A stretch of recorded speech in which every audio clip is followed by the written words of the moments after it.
प्रधानमंत्री मोदी ने पहलगाम के बदले को लेने के लिए, इंतकाम को लेने के लिए पूरा प्लान तैयार कर लिया है और फाइनल एक्शन बहुत जल्द आपको जमीन पर देखने को भी मिलेगा। प्रधानमंत्री मोदी ने सबसे पहले तो तीनों सेनाओं को छूट दे दी है, लेकिन इसकी शुरुआत कब हो गई थी? शुरुआत हुई थी 22 अप्रैल को, जब यह हमला हुआ था। 23 अप्रैल को प्रधानमंत्री मोदी ने पहली बार सीसीएस की बैठक की थी और इस बैठक के बाद देश के सामने, दुनिया के सामने आ गया था कि भारत 5 कड़े कदम उठाने जा रहा है पाकिस्तान के खिलाफ।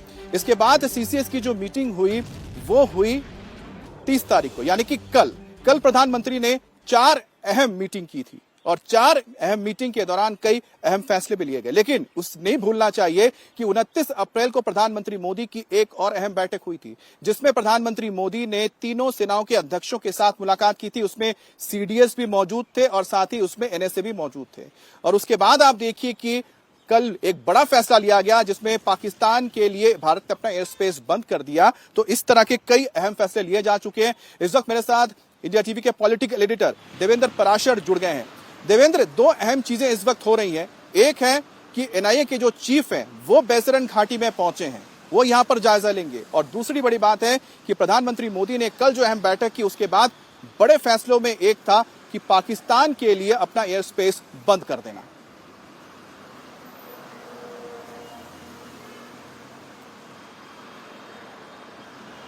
जी अमित, सवाल दोहराएं एक बार फिर से, माफ़ कीजिएगा, आवाज़ ठीक से नहीं आई।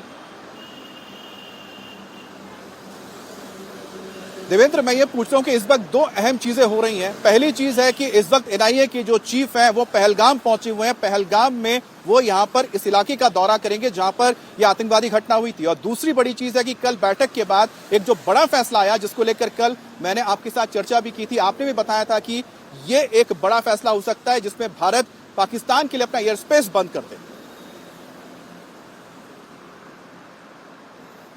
जी हाँ, कल शाम की अगर आप बैठक की बात कर रहे हैं अगर, तो सबसे ज़्यादा महत्वपूर्ण चीज़ ये थी कि अमेरिका के विदेश मंत्री की, जब भारतीय विदेश मंत्री एस जयशंकर से और पाकिस्तान में भी उनकी जो बातचीत हुई थी, उसके बाद उन्होंने भारत के विदेश मंत्री एस जयशंकर को फ़ोन किया था और उसमें जो संवाद हुआ और जो स्टेटमेंट आया वो बहुत ख़ास है इस लिहाज से कि उसमें वो भारत बता रहा है, पूरी दुनिया को बता रहा है कि इस मसले को लेके हमारा क्या सोचना है और हम उसी दिशा में आगे बढ़ेंगे।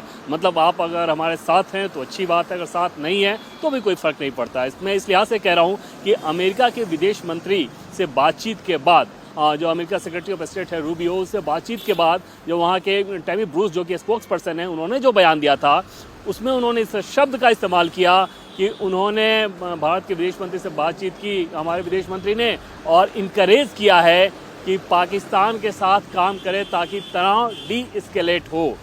भारत के विदेश मंत्री का जवाब ये था कि पहलगाम हमले के जो प्रिपरेटर्स हैं, यानी कि जो उसके अपराधी हैं, जो बैकर हैं और जो प्लानर हैं, इन तीनों को उनके किए की सज़ा मिलनी चाहिए और उनको जस्टिस मिलना चाहिए जो उन्होंने किया है इसके लिए। तो इससे समझा जा सकता है कि भारत किसी प्रकार के दबाव में नहीं आने जा रहा। हालांकि पाकिस्तान की तरफ से इस बात को लेकर बहुत ज़्यादा उत्साह दिखाया गया कि अमेरिकी विदेश मंत्री के साथ किस तरह से बातचीत हुई। उसमें ये बताया भी गया उनको कि आतंकवाद से किस प्रकार से हम खुद शिकार है हमारा देश और हम लोग मिलकर काम कर रहे हैं, आतंकवाद के खिलाफ लड़ाई लड़ रहे हैं। तो इन सारी चीज़ों को कहा गया, लेकिन भारत अपने रुख पर कायम है। और इन सारी चीज़ों को जो हमें सोर्सेज ने बताया कि विदेश मंत्री एस जयशंकर ने प्रधानमंत्री नरेंद्र मोदी की रात में जो उनके साथ मुलाकात हुई थी, इसी को ब्रीफ करने के लिहाज से किया गया था। और उसमें दिलचस्प ये था कि आर्मी चीफ भी वहाँ मौजूद थे। तो समझा जा सकता है कि भारत की विदेश नीति, भारत की डिफेंस मिनिस्ट्री यानी कि भारत की फौज, भारत की विदेश नीति का नज़रिया, देश के प्रधानमंत्री, ये तीनों एक पेज पे हैं इस मामले को लेके।